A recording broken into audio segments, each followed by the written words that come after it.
जिस कौम दिया, नीहा जिस कौम दिया, शहीदां ने सारिया जग विच उन्हां कदे बाजियां ना हारिया। नीहा जिस कौम दिया,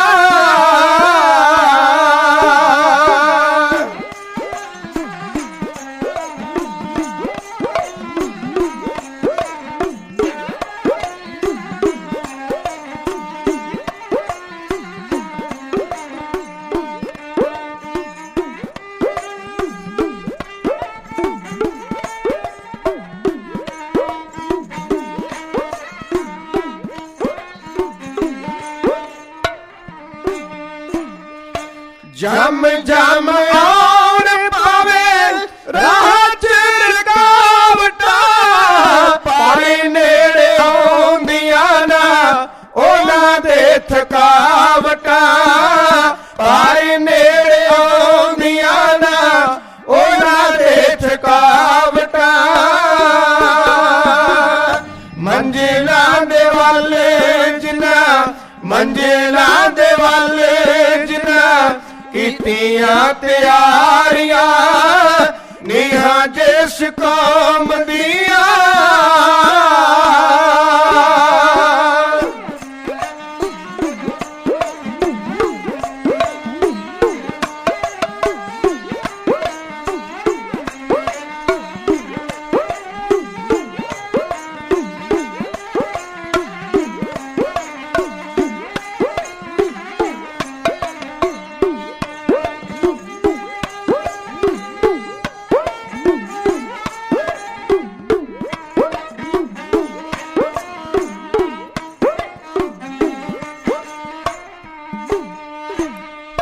कंधा सरहंद दिया अजा भी न कहंदिया, बिना कुर्बानी कौमा जूंदियां न रहिंदिया। बिना कुर्बानी कौमा जूंदियां न रहिंदिया। खून नाल रंगे लीड़े, खून नाल रंगे लीड़े जिन्हां दे ललारियां। नीहा जिस कौम दिया,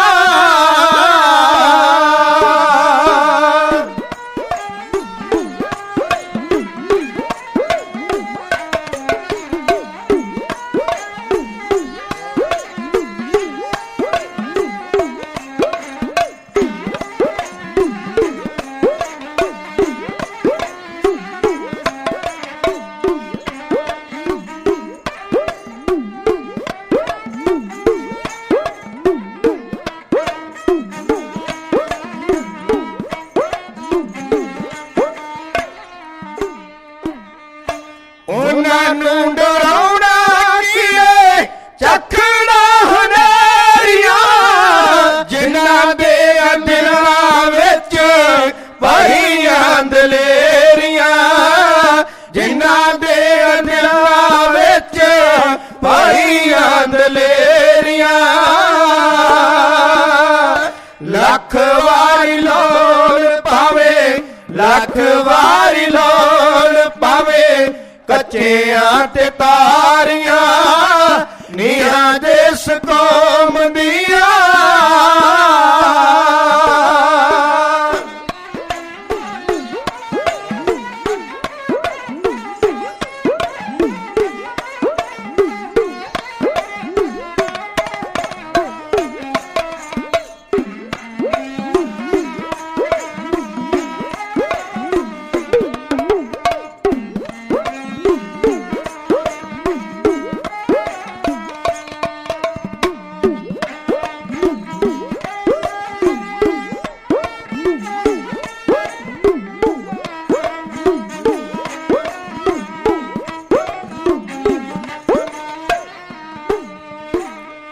मेरा हुंदा सूर मैनू अजला मैदान चो। पाल देन बोल सूरे कटे हुए जबान चो। पाल देन बोल सूरे कटे हुए जबान ਚੱਲਦੀਆਂ ਰਹਿਣ ਭਾਵੇਂ, ਚੱਲਦੀਆਂ ਰਹਿਣ ਭਾਵੇਂ, ਸਿਰਾਂ ਉੱਤੇ ਆਰੀਆਂ ਨੀਹਾਂ ਜਿਸ ਕੌਮ ਦੀਆਂ, ਨੀਹਾਂ ਜਿਸ ਕੌਮ ਦੀਆਂ, ਨੀਹਾਂ ਜਿਸ ਕੌਮ ਦੀਆਂ, ਸ਼ਹੀਦਾਂ ਨੇ ਸਾਰੀਆਂ ਜੱਗ ਵਿੱਚ ਉਹਨਾਂ ਕਦੇ ਬਾਜ਼ੀਆਂ ਨਾ ਹਾਰੀਆਂ, ਨੀਹਾਂ ਜਿਸ ਕੌਮ ਦੀਆਂ।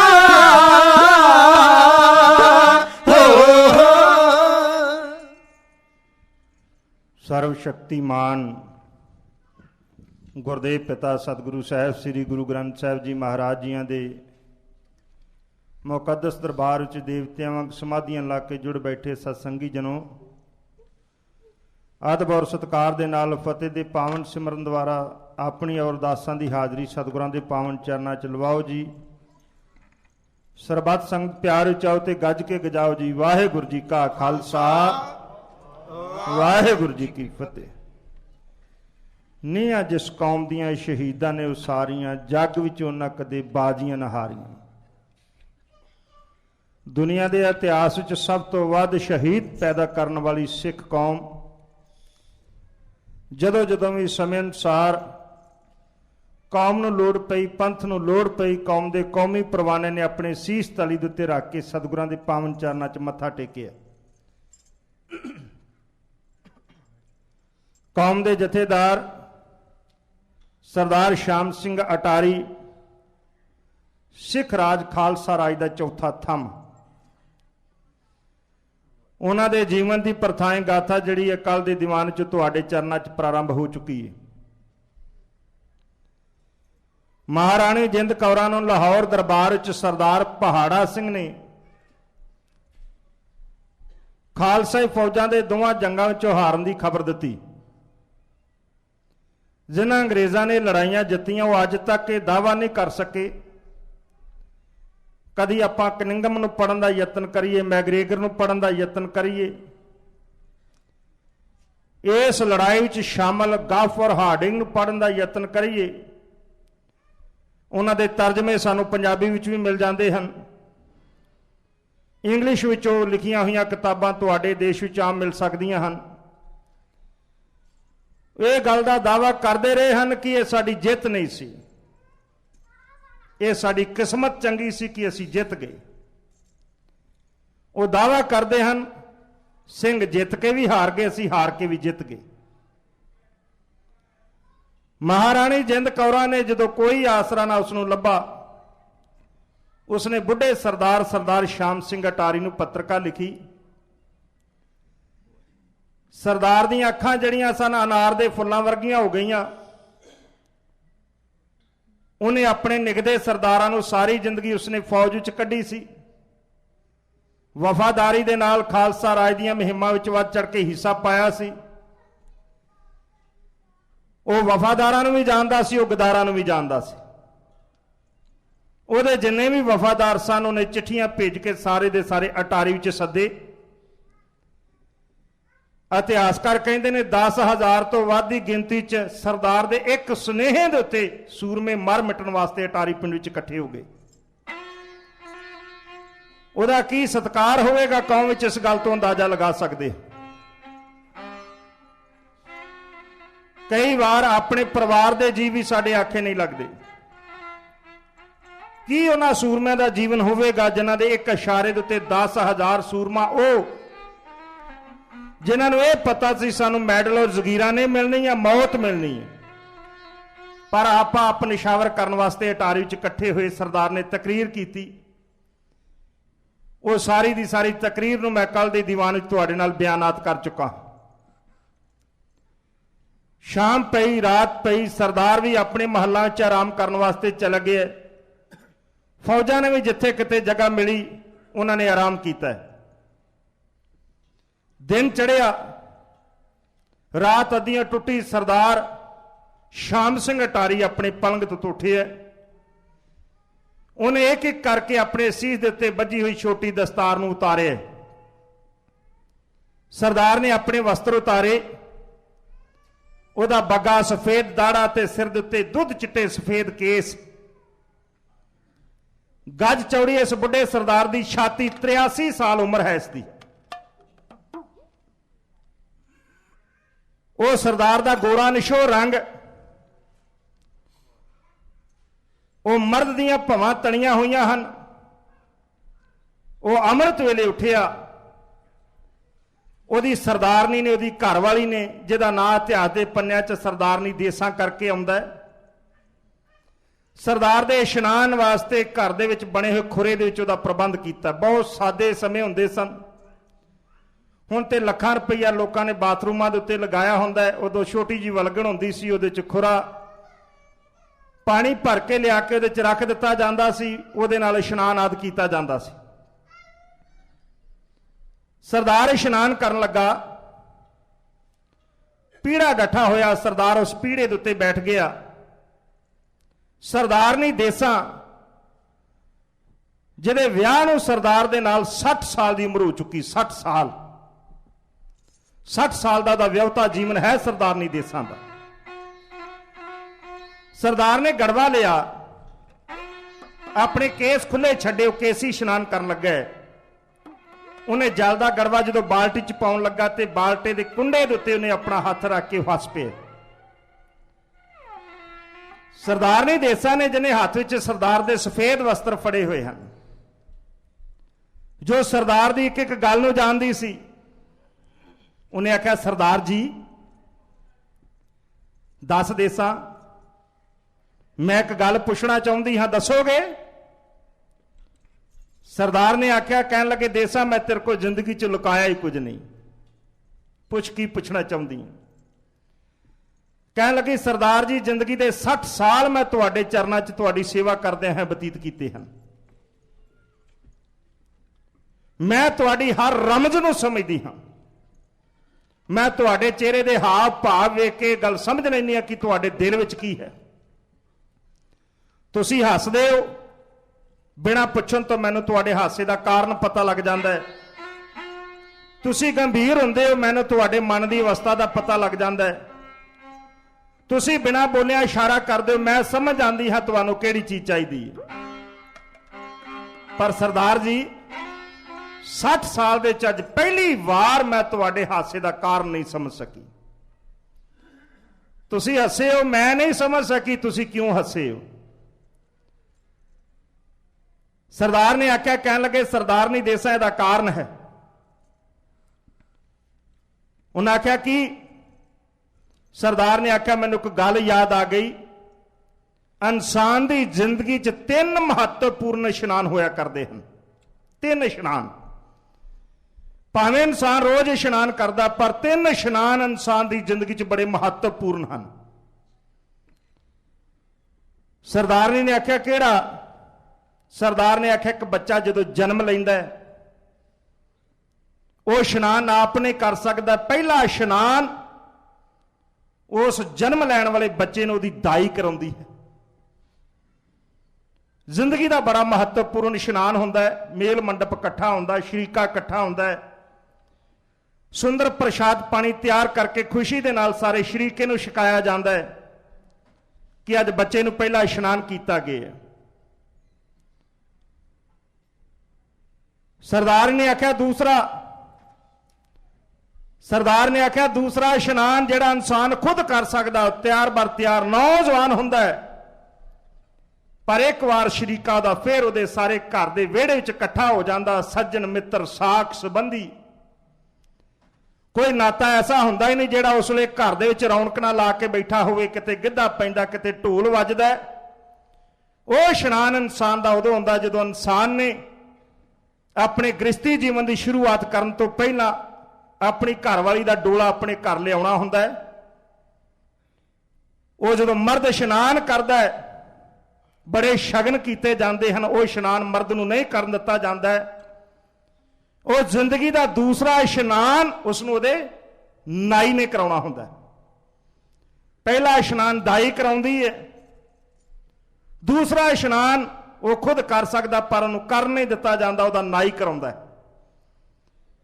ਉਹਦੇ ਸਿਰ ਵਿੱਚ ਦਹੀਂ ਪਾਇਆ ਜਾਂਦਾ, ਨੂੰ ਕਈ ਤਰ੍ਹਾਂ ਦੇ ਨਾਲ ਚੋਚਲੇ ਕਰਕੇ ਇਸ਼ਨਾਨ ਕਰਾਇਆ ਜਾਂਦਾ। ਉਹ ਇਸ਼ਨਾਨ ਮੈਨੂੰ ਮੇਰੇ ਨਾਈ ਨੇ ਕਰਾਇਆ ਸੀ, ਮੇਰੇ ਭਰਾਵਾਂ ਦੇ ਸਾਹਮਣੇ। ਸਰਦਾਰ ਨੇ ਹੁਣ ਕੁਝ ਹੱਦ ਤੱਕ ਸਮਝ ਗਈ, ਫੇਰ ਵੀ ਗੰਭੀਰ ਹੋ ਕੇ ਪੁੱਛਣ ਲੱਗੀ, ਸਰਦਾਰ ਜੀ ਤੀਸਰਾ? ਕਹਿਣ ਲੱਗੇ ਦੇਸਾਂ ਤੀਸਰਾ ਇਸ਼ਨਾਨ ਫਿਰ ਇਨਸਾਨ ਦੀ ਜ਼ਿੰਦਗੀ ਦਾ ਉਹ ਇਸ਼ਨਾਨ ਹੈ ਜਿਹੜਾ ਇਨਸਾਨ ਕਰ ਨਹੀਂ ਸਕਦਾ।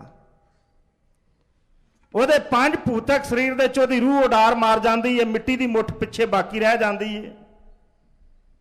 ਫਿਰ ਇੱਕ ਵਾਰ ਸਾਰਾ ਹੀ ਸ਼ਰੀਕਾ ਇਕੱਠਾ ਹੋ ਜਾਂਦਾ ਹੈ, ਸੱਜਣ ਮਿੱਤਰ ਇਕੱਠੇ ਹੁੰਦੇ ਨੇ, ਰਿਸ਼ਤੇਦਾਰ ਇਕੱਠੇ ਹੁੰਦੇ ਨੇ, ਸਾਕ ਸੰਬੰਧੀ ਸਾਰੇ ਆਉਂਦੇ ਨੇ। ਹੁਣ ਨਾ ਕੋਈ ਢੋਲ ਵਜਾਉਂਦਾ ਹੈ, ਨਾ ਕੋਈ ਗੀਤ ਗਾਉਂਦਾ ਹੈ, ਨਾ ਕੋਈ ਜਸ਼ਨ ਮਨਾਉਂਦਾ ਹੈ, ਸਾਰੇ ਹੀ ਗੰਭੀਰ ਹੁੰਦੇ ਨੇ। ਉਹ ਇਸ਼ਨਾਨ ਇਨਸਾਨ ਜਿਹੜਾ ਖੁਦ ਨਹੀਂ ਕਰ ਸਕਦਾ, ਪਹਿਲੇ ਇਸ਼ਨਾਨ ਵਾਂਗ ਉਹ ਇਸ਼ਨਾਨ ਉਸਦੇ ਉਹਨੂੰ ਭਾਈ ਕਰਾਉਂਦੇ ਹਨ। ਪਹਿਲਾ ਦਾਈ ਕਰਾਉਂਦੀ ਹੈ, ਦੂਜਾ ਨਾਈ ਕਰਾਉਂਦਾ ਹੈ, ਤੀਸਰਾ ਉਹਦੇ ਭਾਈ ਕਰਾਉਂਦੇ ਹਨ। ਸਰਦਾਰ ਨੇ ਦੇਸਾਂ ਮੈਂ ਜ਼ਿੰਦਗੀ ਦੇ 2 ਇਸ਼ਨਾਨ ਕਰ ਚੁੱਕਾ ਹਾਂ। ਪਹਿਲਾ ਮੇਰੀ ਦਾਈ ਨੇ ਕਰਾਇਆ ਹੋਵੇਗਾ, ਉਹਦਾ ਮੈਨੂੰ ਕੋਈ ਪਤਾ ਨਹੀਂ। ਦੂਸਰਾ ਇਸ਼ਨਾਨ ਜਦੋਂ ਦੇਸਾਂ ਮੈਂ ਤੈਨੂੰ ਵਿਆਹਣ ਵਾਸਤੇ ਚੱਲਿਆ ਸਾਂ, ਇਸੇ ਵਿਹੜੇ ਦੇ ਵਿੱਚ ਮੈਨੂੰ ਮੇਰੇ ਨਾਈ ਨੇ ਕਰਾਇਆ ਸੀ। ਸਿਰ ਦੇ ਉੱਤੇ ਫੁਲਕਾਰੀ ਸੀ, ਗੀਤ ਗਾਏ ਜਾਂਦੇ ਸਨ। ਮੈਂ ਅਕਾਲ ਪੁਰਖ ਵਾਹਿਗੁਰੂ ਦਾ ਸ਼ੁਕਰਾਨਾ ਕੀਤਾ ਹੈ ਹੱਸ ਕੇ ਕਿ ਵਾਹਿਗੁਰੂ ਤੂੰ ਕਿੱਡਾ ਬੇਅੰਤ ਹੈ, ਜਿਹੜੇ ਇਸ਼ਨਾਨ ਦਾ ਤੂੰ ਦੁਨੀਆ ਦੇ ਕਿਸੇ ਵਿਅਕਤੀ ਨੂੰ ਸ਼ਾਇਦ ਮੌਕਾ ਨਹੀਂ ਦਿੰਦਾ।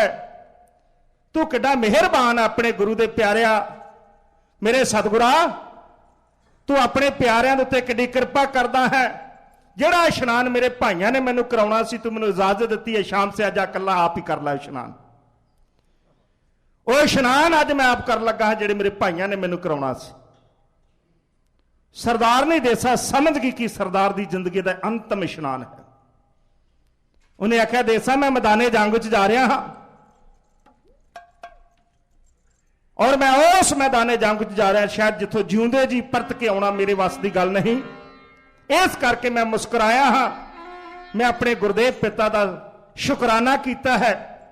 ਮੈਂ ਕਲਗੀਆਂ ਵਾਲੇ ਪਾਤਸ਼ਾਹ ਦਾ ਸੱਚਾ ਸੁਪੁੱਤਰ ਬਣਨ ਦੀ ਕੋਸ਼ਿਸ਼ ਕੀਤੀ ਹੈ।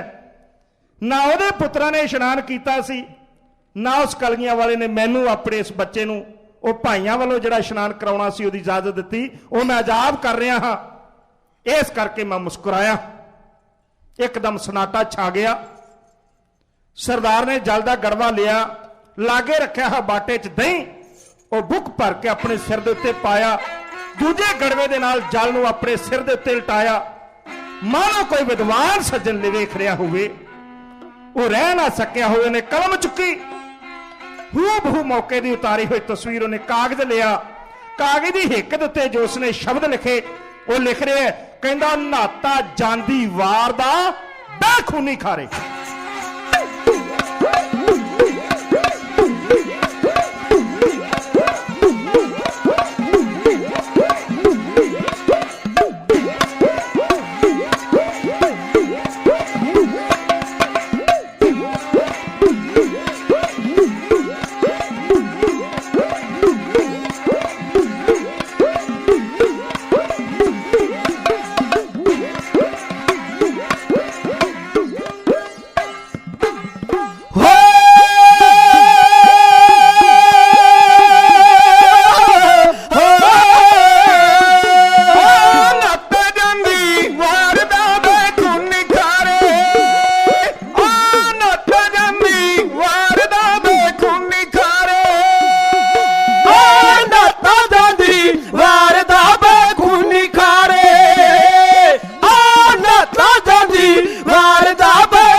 सरदार ने अपनी जिंदगी का अंतिम इशनान किया। नाता जांदी वार दा बैखूनी खारे,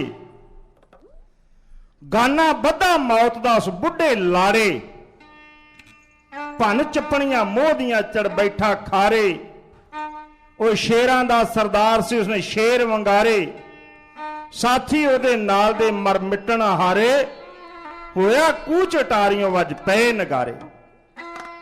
सरदार ने इशनान करके लागे खलोती सरदारनी देसा अपने सरदार दे वस्त्र लैके खलोती हुई है। सरदार ने वस्त्र धारण किए, धारण करके वस्त्रां नूं उस तो बाद सरदार ने अपने शस्त्र धारण किए। सारे दे सारे शस्त्र सजा के सरदार चौंकड़ा ला के हुण अपने उस आसन ते बैठ गया जिथे बैठ के अकाल पुरख वाहिगुरू दी आराधना करया करदा सी। रोजाना उन्हें रब्बी बाणी दा इलाही बाणी दा जाप किया। जाप करन तो बाद सरदार ने प्रसाद छके। प्रसाद पानी छक के एक बार सतगुरां नूं हाजर नाजर जान के नमस्कार करके बुढ़ा सरदार 83 साल का सरदार शाम सिंह अटारी अपने अटारी के महल तो थले उतरे। 60 साल सरदारनी देसा मैं बचन कर चुका सरदार के चरणों च रही है सरदारनी बन के। और कभी तुसी सरदारनी देसा का इतिहास पढ़ के देखो, 60 साल तक अटारी पिंड के लोगों ने आंढ गुआंढ तो बिना कभी सरदारनी देसा का चेहरा नहीं सी वेखिया, कभी भी। आज अपने सरदार का सत्कार करते हुए पहली बार अपने सरदार के पिछे पिछे अटारी के महल तो थले उतरी ते दुनिया के लोगों ने सरदारनी देसा नूं वेखिया। 60 साल तक इस औरत ने सिवाए अपने सरदार की सेवा तो किसी तरह का होर कोई काम नहीं सी कीता। ना वो घर घर फिरदी सी, आंढ गुआंढ आउणा जाना सी, सदा ही अपने सरदार की सेवा च सरदारनी देसा हाजिर रहिंदी सी। कदी सरदारनी देसा की होर गल पढ़ के वेखो, कहंदे ने जदन तो सरदारनी देसा का विआह हो गया सी, सरदार शाम सिंह अटारी दे प्रशादा छकन तो पहला कदी देसा ने प्रशादा नहीं सी छकिया। सरदार प्रशादा छक लैंदा सी, फिर सरदारनी देसा प्रशाद छकदी सी।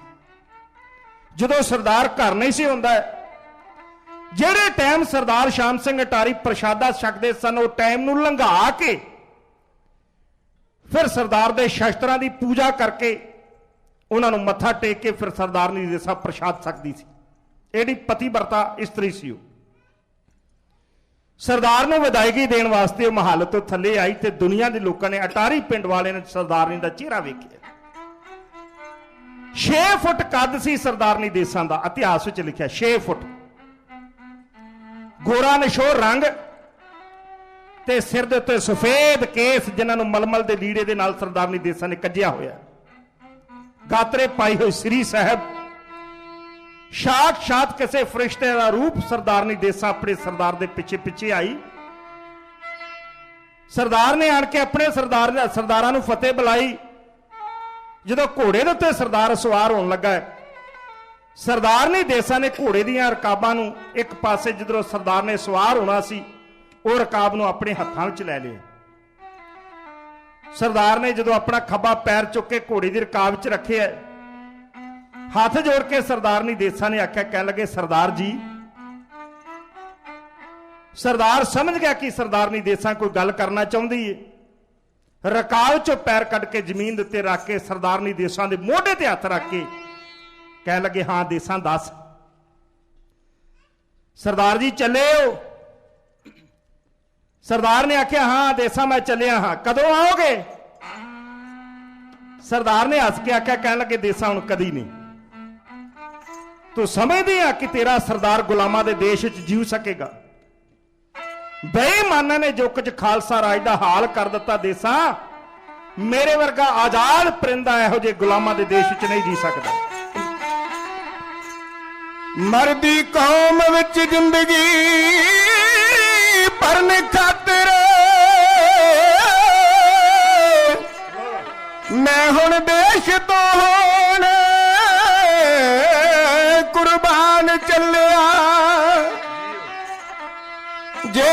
ਕੌਮੀ ਗਦਾਰਾਂ ਨੇ ਦਾਗ ਲਾਏ ਧੋ ਕੇ ਖੂਨ ਦੇ ਨਾਲ ਚਮਕਾਨ ਚੱਲਿਆ ਹੋ ਜਿਹੜੇ ਦੇਸ਼ ਤੁਰੀਆਂ ਨੇ ਲੈ ਲੰਬੂ ਛੱਡੇ ਰੱਤ ਦੇ ਮਾਰ ਬੁਝਾਣ ਚੱਲਿਆ ਪਿਛੇ ਹੋ ਜੋ ਵੇਖੇਗਾ ਜੱਗ ਸਾਰਾ ਮੈਂ ਤਾਂ ਆਪਣੀ ਤੋੜ ਨਿਭਾਣ ਚੱਲਿਆ ਨਾ ਮੈਂ ਹੋਵਾਂਗਾ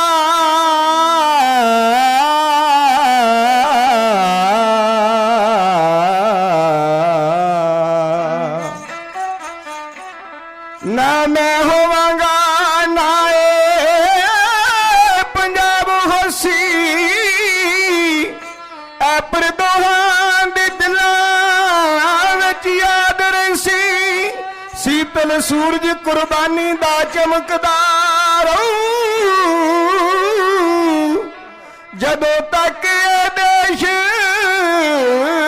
ਆਬਾਦ ਰਹਿਸੀ ਜਦੋਂ ਤੱਕ ਇਹ ਦੇਸ਼ ਆਬਾਦ ਰਹਿਸੀ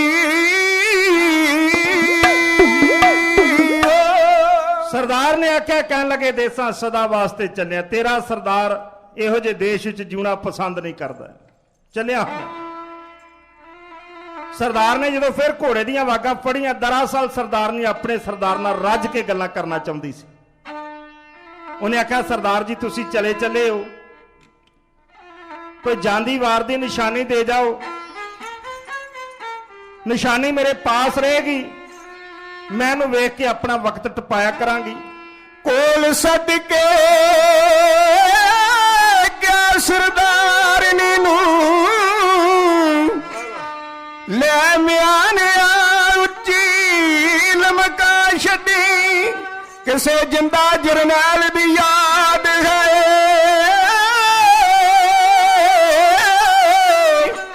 ਲੱਗੇ ਦਾਗ ਨਾ ਇਹਨੂੰ ਸਮਝਾ ਛੱਡੀ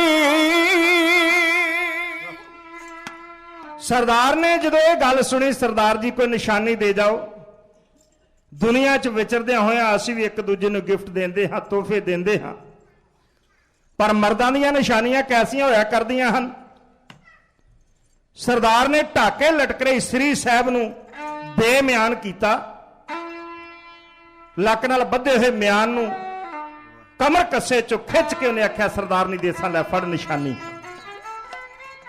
ਇਹਦੇ 'ਚ ਬੜੀ ਵੱਡੀ ਰਮਜ਼ ਸੀ ਸਰਦਾਰਨੀ ਦੇਸਾਂ ਨੇ ਮਿਆਨ ਮਸਤਕ ਨਾਲ ਲਾਇਆ ਹੁਣ ਕਈ ਦੁਨੀਆ ਦੇ ਲੋਕ ਇਹ ਸੋਚਦੇ ਹੋਣਗੇ ਕੈਸੀ ਨਿਸ਼ਾਨੀ ਜਿਹਨੇ 60 ਸਾਲ ਜ਼ਿੰਦਗੀ ਦੇ ਆਪਣੇ ਪਤੀ ਦੇ ਚਰਨਾਂ 'ਚ ਉਹਦੀ ਸੇਵਾ ਕਰਦਿਆਂ ਬਤੀਤ ਕੀਤੇ ਸਨ ਮੈਂ ਪਹਿਲਾਂ ਬੇਨਤੀ ਕੀਤੀ ਸਰਦਾਰਨੀ ਦੇਸਾਂ ਉਹਨਾਂ ਦੀ ਇੱਕ ਇੱਕ ਇਸ਼ਾਰੇ ਦੇ ਉੱਤੇ ਇੱਕ ਇੱਕ ਗੱਲ ਦੇ ਉੱਤੇ ਵਾਕਿਫ ਸੀ ਉਹਨੇ ਆਖਿਆ ਸਰਦਾਰ ਜੀ ਮੈਂ ਸਮਝ ਗਈ ਸਰਦਾਰਨੀ ਦੇਸਾਂ ਮਿਆਨ ਭਲਾ ਤੈਨੂੰ ਕਿਉਂ ਦਿੱਤਾ ਹੈ ਤੇ ਸਰਦਾਰਨੀ ਦੇਸਾਂ ਨੇ ਆਖਿਆ ਸਰਦਾਰ ਜੀ ਇਸ ਕਰਕੇ ਮੈਨੂੰ ਘਰ ਦੀ ਦੀਵਾਰ ਦੇ ਉੱਤੇ ਟੰਗ ਦੇਵਾਂ ਜੇ ਤੁਸੀਂ ਜਿਉਂਦੇ ਵਾਪਸ ਮੈਦਾਨੇ ਜੰਗ 'ਚੋਂ ਆ ਗਏ ਤੇ ਜਿਹੜੀ ਤੇਗ ਤੁਸਾਂ ਨੇ ਬੇਮਿਆਨ ਕੀਤੀ ਆਣ ਕੇ ਇਸ ਮਿਆਨ ਵਿੱਚ ਦੁਬਾਰਾ ਪਾਓਗੇ ਜੇ ਤੁਸੀਂ ਨਾ ਆਏ ਤੁਹਾਡੇ ਪੁੱਤ ਪੋਤਰੇ ਖਾਲੀ ਮਿਆਨ ਨੂੰ ਵੇਖ ਕੇ ਪੁੱਛਿਆ ਕਰਨਗੇ ਇਸ ਮਿਆਨ ਦੀ ਤਲਵਾਰ ਕਿੱਥੇ ਹੈ ਫਿਰ ਮੈਂ ਤੁਹਾਡੇ ਜੀਵਨ ਦੀ ਗਾਥਾ ਉਹਨਾਂ ਨੂੰ ਸੁਣਾਇਆ ਕਰਾਂਗੀ ਤਾਂ ਕਿ ਉਹਨਾਂ ਦੇ ਵਿੱਚ ਵੀ ਤੁਹਾਡੇ ਵਰਗਾ ਜਜ਼ਬਾ ਪੈਦਾ ਹੋ ਜਾਵੇ ਤੇ ਉਹਨਾਂ ਨੂੰ ਪਤਾ ਲੱਗ ਜੇ ਸਾਡਾ ਦਾਦਾ ਕਿਹੜੀ ਕੁਰਬਾਨੀ ਕਰਕੇ ਗਿਆ ਸੀ ਇਹ ਖਾਲੀ ਮਿਆਨ ਇੱਕ ਇਤਿਹਾਸ ਬਣੇਗਾ ਸਰਦਾਰ ਨੇ ਹੱਸ ਕੇ ਆਖਿਆ ਕਹਿਣ ਲੱਗੇ ਸਰਦਾਰਨੀ ਦੇਸਾਂ ਤੂੰ ਮੈਨੂੰ ਜਾਣ ਲੱਗਿਆ ਬਹੁਤ ਖੁਸ਼ੀ ਦਿੱਤੀ ਹੈ ਇਹ ਬਚਨ ਕਰਕੇ ਹੁਣ ਸਰਦਾਰ ਖੁਸ਼ ਸੀ ਆਪਣੀ ਸਰਦਾਰਨੀ ਦੇਸਾਂ ਤੇ ਜਦੋਂ ਫਿਰ ਦੁਬਾਰਾ ਚੜਨ ਲੱਗਾ ਕਹਿਣ ਲੱਗੇ ਸਰਦਾਰ ਜੀ ਕੋਈ ਹੋਰ ਨਿਸ਼ਾਨੀ ਦੇ ਦਿਓ ਸਰਦਾਰ ਨੇ ਆਖਿਆ ਦੇਸਾਂ ਕਹਿਣ ਲੱਗੇ ਉਹ ਨਿਸ਼ਾਨੀ ਤੇਰੇ ਕੋਲ ਹੈ ਸਰਦਾਰ ਜੀ ਕਿਹੜੀ ਦੇਸਾਂ ਉਹ ਹਜ਼ੂਰੀਆ ਜਦੋਂ ਅਸੀਂ ਸਤਿਗੁਰੂ ਸਾਹਿਬ ਸ੍ਰੀ ਗੁਰੂ ਗ੍ਰੰਥ ਸਾਹਿਬ ਜੀ ਮਹਾਰਾਜ ਦੇ ਪਾਵਨ ਚਰਨਾਂ 'ਚ ਬੈਠੇ ਸਾਂ ਜ਼ਿੰਦਗੀ 'ਚ ਇੱਕ ਦੂਜੇ ਦੇ ਪ੍ਰਤੀ ਵਫਾਦਾਰ ਹੋਣ ਦਾ ਪ੍ਰਣ ਲਿਆ ਸੀ ਤੇ 4 ਲਾਵਾਂ ਦਾ ਪਾਠ ਸਰਵਣ ਕੀਤਾ ਸੀ। ਪਰਿਕਰਮਾ ਕਰਦੇ ਹੋਇਆਂ ਉਹ ਜਿਹੜਾ ਹਜ਼ੂਰੀਆ ਫੜ ਕੇ ਤੂੰ ਮੇਰੇ ਪਿੱਛੇ ਪਿੱਛੇ ਸਤਿਗੁਰ ਦੀਆਂ ਪਰਿਕਰਮਾ ਕੀਤੀਆਂ ਸਨ, ਉਹ ਵਿਆਹ ਵਾਲਾ ਹਜ਼ੂਰੀਆ ਉਹ ਤੇਰੇ ਕੋਲ ਹੈ। ਉਹ ਹਜ਼ੂਰੀਏ 'ਚ ਬੰਨ ਕੇ ਇਸ ਨੂੰ ਲਟਕਾ ਛੱਡੀ। ਸਰਦਾਰ ਨੇ ਦੇਸਾਂ ਨੇ ਆਖਿਆ, ਕਹਿਣ ਲੱਗੇ ਸਰਦਾਰ ਜੀ ਮੈਨੂੰ ਪਤਾ ਕਿਵੇਂ ਲੱਗੇਗਾ ਕਿ ਤੁਸੀਂ ਸ਼ਹੀਦ ਹੋ ਗਏ ਹੋ ਜਾਂ ਜੰਗ ਜਿੱਤ ਚੁੱਕੇ ਹੋ। ਮੈਂ ਤੁਹਾਡੇ ਇੱਕ ਪਲ ਦੀ ਖਬਰ ਲੈਣੀ ਚਾਹੁੰਦੀ ਹਾਂ। ਹੁਣ ਵਰਗਾ ਸਮਾਂ ਨਹੀਂ ਸੀ, ਹੁਣ ਤੇ ਅਸੀਂ ਇਹਨਾਂ ਗੱਲਾਂ ਨੂੰ ਸ਼ਾਇਦ ਮੰਨਦੇ ਹਾਂ ਜਾਂ ਨਹੀਂ ਮੰਨਦੇ। ਤੁਸੀਂ ਅਟਾਰੀ ਪਿੰਡ 'ਚ ਜਾਓ, ਤੁਸੀਂ ਇਸ ਗੱਲ ਨੂੰ ਮੰਨਣ ਵਾਸਤੇ ਤਿਆਰ ਹੋ ਜਾਓਗੇ। ਸਰਦਾਰ ਨੇ ਆਖਿਆ, ਕਹਿਣ ਲੱਗੇ ਦੇਸਾ ਜਦੋਂ ਮੈਂ ਸ਼ਹੀਦ ਹੋ ਗਿਆ ਤੈਨੂੰ ਵਿਆਹ ਵਾਲੇ ਹਜ਼ੂਰੀਏ ਉੱਤੇ ਮੇਰੇ ਖੂਨ ਦੇ ਧੱਬੇ ਨਜ਼ਰ ਆਉਣਗੇ। ਜਦੋਂ ਮੈਂ ਸ਼ਹੀਦ ਹੋ ਗਿਆ ਅਟਾਰੀ ਪਿੰਡ ਵਿੱਚ ਜਾਓ, ਉਹ ਹਜ਼ੂਰੀਆ ਅਜੇ ਤੱਕ ਹੈ, ਉਹ ਮਿਆਨ ਅਜੇ ਤੱਕ ਹੈ। ਉਸ ਹਜ਼ੂਰੀਏ ਦੇ ਉੱਤੇ ਤੁਹਾਨੂੰ ਅਜੇ ਵੀ ਖੂਨ ਦੇ ਦਾਗ ਨਜ਼ਰ ਆਉਣਗੇ, ਅੱਜ ਵੀ। ਔਰ ਦਾਗ ਕਿਸੇ ਨੇ ਆਣ ਕੇ ਛੱਟੇ ਮਾਰ ਕੇ ਨਹੀਂ ਸਨ ਪਾਏ। ਕਈਆਂ ਨੇ ਇਹ ਗੱਲ ਆਖਿਆ ਇਹਦਾ ਰੰਗ ਖਰਾਬ ਹੋ ਗਿਆ। ਰੰਗ ਖਰਾਬ ਹੋ ਕੇ ਸਫੇਦ ਹੋ ਸਕਦਾ ਸੀ, ਕਾਲਾ ਹੋ ਸਕਦਾ ਸੀ, ਪਰ ਖੂਨ ਦੇ ਧੱਬਿਆਂ ਵਰਗਾ ਰੰਗ ਬਣ ਜਾਣਾ ਸੀ।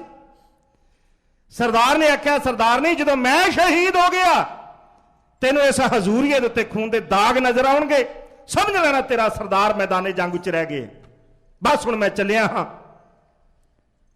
ਹੱਥ ਜੋੜ ਕੇ ਸਰਦਾਰਨੀ ਦੇਸਾਂ ਨੇ ਆਖਿਆ, ਅੱਛਾ ਫਿਰ ਸਰਦਾਰ ਜੀ ਜਦੋਂ ਤੁਸੀਂ ਮੇਰੇ ਕੋਲ ਸੀ ਮੈਨੂੰ ਰੋਜ਼ਾਨਾ ਹੁਕਮ ਕਰਦੇ ਸੀ, ਦੇਸਾਂ ਆਹ ਕਰ, ਦੇਸਾਂ ਉਹ ਕਰ, ਦੇਸਾਂ ਜੀ ਇਹ ਕਰ, ਤੁਸੀਂ ਚਲੇ ਜਾਣਾ ਹੈ। ਤੁਹਾਡੇ ਤੋਂ ਬਾਅਦ ਤੁਹਾਡਾ ਕੀ ਹੁਕਮ ਹੈ? ਇੱਕ ਪਤਨੀ ਦੇ ਵਾਸਤੇ ਆਪਣੀ ਪਤੀ ਦਾ ਹੁਕਮ ਇਲਾਹੀ ਹੁਕਮ ਸੀ। ਅਸੀਂ ਸਤਿਗੁਰਾਂ ਦੇ ਪਾਵਨ ਚਰਨਾਂ 'ਚ ਬੈਠੇ ਹਾਂ। ਜਦੋਂ ਜਾਣਾ ਹੈ ਅਰਦਾਸੀਆ ਸਿੰਘ ਅਰਦਾਸ ਕਰਦਾ ਤੇ ਨਾਲੇ ਗੱਲ ਕਹਿੰਦਾ, ਬੇਨਤੀ ਕਰਦਾ ਸਤਿਗੁਰੂ ਆਪਣਾ ਇਲਾਹੀ ਦਰਗਾਹੀ ਹੁਕਮ ਬਖਸ਼ਿਸ਼ ਕਰੋ। ਨਾਲੇ ਬੇਨਤੀ ਕੀਤੀ ਜਾਂਦੀ ਹੈ ਕਿ ਹੁਕਮ ਤੇ ਚੱਲਣ ਦਾ ਉਦਮ ਬਖਸ਼ਿਸ਼ ਕਰੋ। ਸਰਦਾਰਨੀ ਦੇਸਾਂ ਨੇ ਆਖਿਆ, ਤੁਸੀਂ ਆਪਣਾ ਹੁਕਮ ਮੇਰੇ ਵਾਸਤੇ ਕੋਈ ਦੇ ਜਾਓ, ਛੱਡ ਜਾਓ।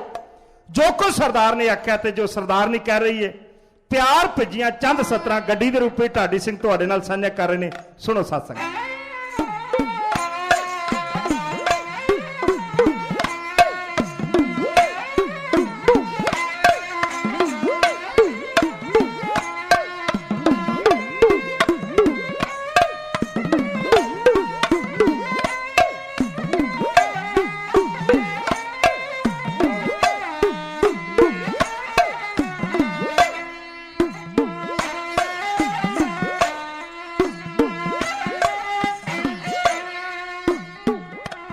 ਸ਼ਾਮ ਸਿੰਘ ਸਰਦਾਰ ਦੀ ਰਾਣੀ, ਹਾਂ ਸ਼ਾਮ ਸਿੰਘ ਬਈ, ਸ਼ਾਮ ਸਿੰਘ ਸਰਦਾਰ ਦੀ ਰਾਣੀ ਜੰਗ ਨੂੰ ਤੁਰਨੇ ਲੱਗਿਆ ਹੱਥ ਜੋੜ ਕੇ, ਹੱਥ ਜੋੜ ਕੇ ਕਰੇ ਰੇ ਜੋਈ, ਅੱਲਾ ਗਲ ਪਾ ਕੇ ਆਖਦੀ ਤੁਸੀਂ ਚੱਲੇ ਹੋ, ਤੁਸੀਂ ਚਲੇ ਹੋ ਸ਼ਹੀਦ ਹੋ ਜਾਣ ਨੂੰ, ਮੈਨੂੰ ਕੀ ਹੁਕਮ ਆਪ ਦਾ ਜਿਉਂਦੀ ਰਵਾਂਗੀ, ਜਿਉਂਦੀ ਰਹਾਂਗੀ ਵਿਛੜ ਕੇ ਕਿਵੇਂ, ਕਦੋਂ ਮਿਲਾਪ ਆਪ ਦਾ ਰਾਤੀ ਸੁਪਨਾ,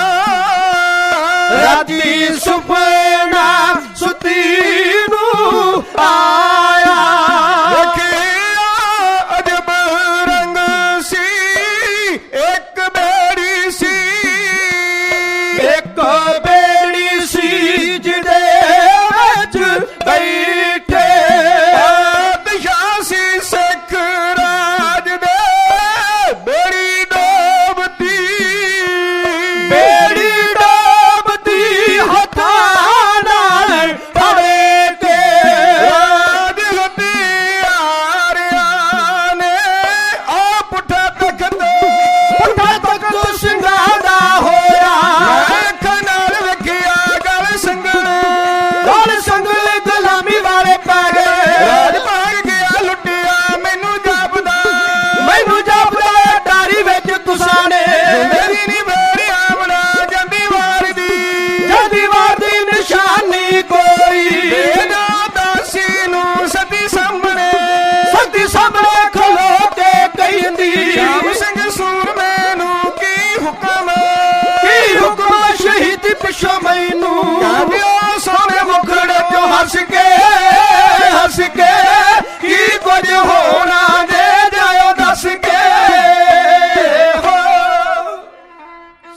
ने देसां ने आख्या, कहन लगे सरदार जी कोई अपना आखिरी हुक्म दे जाओ।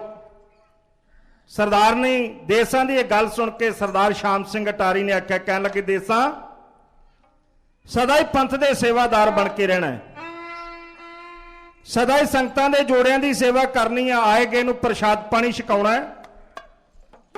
मता जिंदगी च कदी अहंकार आ जाए मैं सरदार शाम सिंह अटारी की घरवाली है, पंथ मेरी सेवा करे, पंथ दे सेवादार बन के रहना है, पंथ की सेवा करनी है, सेवा करवाउणी नहीं। आए गया नूं जल पानी छकाउणा, हर आए हुए का आदर करना, यह देसां तुहाडा नित दा कर्म होना चाहिए। अच्छा हुण मेरे कोल बहुता समा नहीं, सरदार सारे मेरी उडीक विच हन। देसां हुण आखिरी फतेह प्रवान करो। सरदार शाम सिंह अटारी ने गुरु फतेह बुलाई। वो मर्द का चौड़ा मस्तक, भारा दाड़ा, उहदे चेहरे दे उत्ते कुंडियां मुछां सरदार शाम सिंह अटारी दियां। सरदार ने देसां नूं फतेह बुलाई, उन्हें भी हाथ जोड़ के अगों गुरु फतेह का उत्तर दिता है। सरदार शाम सिंह अटारी घोड़े दे चढ़न लगा तो उसे सत्कार दे नाल फिर सरदार ने देसां ने अपने सरदार दे वो घोड़े की रकाब नूं अपने हत्थां विच लिया। सरदार ने मुबारक चरण उस घोड़े की रकाब विच रखे है, मार के भलाकी घोड़े दे उत्ते सवार हो गया। असवार होकर घोड़े दियां वागां एक बार मोड़ के गुरु फतेह बुला के सरदार शाम सिंह अटारी ने अपने घोड़े नूं वड्डी लाई ते सब तो अगे लग के अपने सरदारां दे उस इलाके वाल तुर पिया जिथे उन्हें दुश्मनों के खून च अपनी तेग नूं इशनान कराउणा सी। वो तेग बेम्यान हाथ च फड़ी हुई है। सरदार ने देसां उन्ना चिर तक अपने सरदार नूं वेखदी रही जिन्ना चिर सरदार नजर आउंदा रहे। फिर घोड़े अखां तो ओझल हो गए। सरदार ने अपने महाल दे उत्ते चढ़ गई, ऐन चबारे दे उत्ते 3 मंजिला मकान की छत ते चढ़ के जांदे हुए अपने सिर दे साईं नूं सरदारनी ने उन्ना चिर तक वेख्या जिन्ना चिर तक वो नजर आउंदा रहा। फिर ओझल हो गया। सरदार ने देसां ने खलोत्या खलोत्या अटारी पिंड विच सचखंड श्री हरमंदर साहिब वाल नूं चेहरा करके नमस्कार कीती। अकाल पुरख दे भाणे नूं मनदे होए चबारे तो थल्ले आई ते अपने रोजमर्रा दे कामकार विच रुझ गई। इधर सरदार शाम सिंह अटारी पहुंच गया उस इलाके जिस धरती नूं अज तक दुनिया के लोग जाके नमस्कार करते हैं, फतेहगढ़ सबरा दा वो नगर। कदी डिस्ट्रिक्ट कसूर विच पैंदा सी, अजकल फिरोजपुर के अधीन ये नगर है। बहुत वड्डा कुग वसदा है। 2 सबरा हैं, एक फतेहगढ़ सबरा, एक दूसरा सबरा। एक नूं आरले सबरा आख्या जांदा जिहड़े माझे वाल नूं है, दूसरा वो दुआबे वाल नूं पै जांदा है।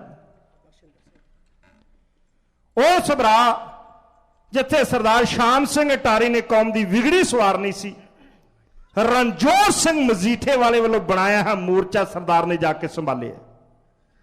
मोर्चा बनया होया सी, उन्होंने होर पकियाई की। 4 चफेरा उसका वेखे अपन फौजां नूं सरदार ने तरतीबवार खिलारदिया हुए आने वाले भयानक समय नूं मुख रखदिया हुए सारी ही तैयारी की। कहते ने उस वेले सरदार नूं जदों सबरावां दे मैदाने जंग च पहुंच गए, हुण बेईमान अपनी 6000 फौज लैके तेजा सिंह ते लाल सिंह लोक लज्जा रखते हुए दरिया सतलुज पार करके सरदार शाम सिंह अटारी दीयां फौजां नाल जा मिले। चुनिंदा सरदारां दे नाल सरदार ने मीटिंग करके आख्या, कहन लगे बेईमान आ गए हैं, ये मैदाने जंग च रहन, मुबारक। खालसा जी जे भजन का यतन करन ते ना आखना दौड़ गए हैं, ये समझ लेना साडे नाल आए नहीं। असी लड़ाई इन्हां दे आसरे दे उत्ते नहीं लड़नी, असी लड़ाई सतगुरु साहिब श्री गुरु ग्रंथ साहिब जी महाराज के भरोसे दे उत्ते लड़नी है। तखत या तख्ता तीसरी गल का मैनूं पता कोई नहीं, पर यह लड़ाई कैसी लड़ाई होवे, असी जितीए चाहे हारीए तो वाहिगुरू जाने। पर जदों तक मनुख नां दी कोई चीज इस धरती उत्ते है जिन्हां ने साडे नाल लड़ना, उन्हां दी नस्लां भी याद करन के किसी कौम नाल मत्था लाया सी।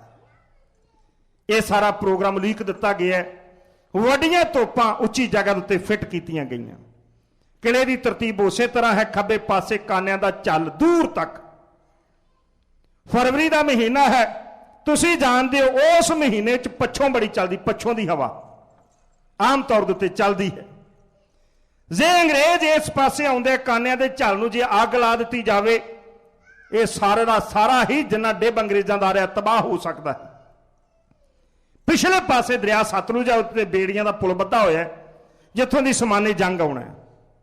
ਸਾਹਮਣੇ ਮੈਦਾਨ ਹੈ, ਉਹ ਮੈਦਾਨ ਨੂੰ ਕਵਰ ਕਰਨ ਦੇ ਵਾਸਤੇ ਸਰਦਾਰ ਨੇ ਆਪਣੀਆਂ ਤੋਪਾਂ ਫਿੱਟ ਕੀਤੀਆਂ ਹੋਈਆਂ ਨੇ।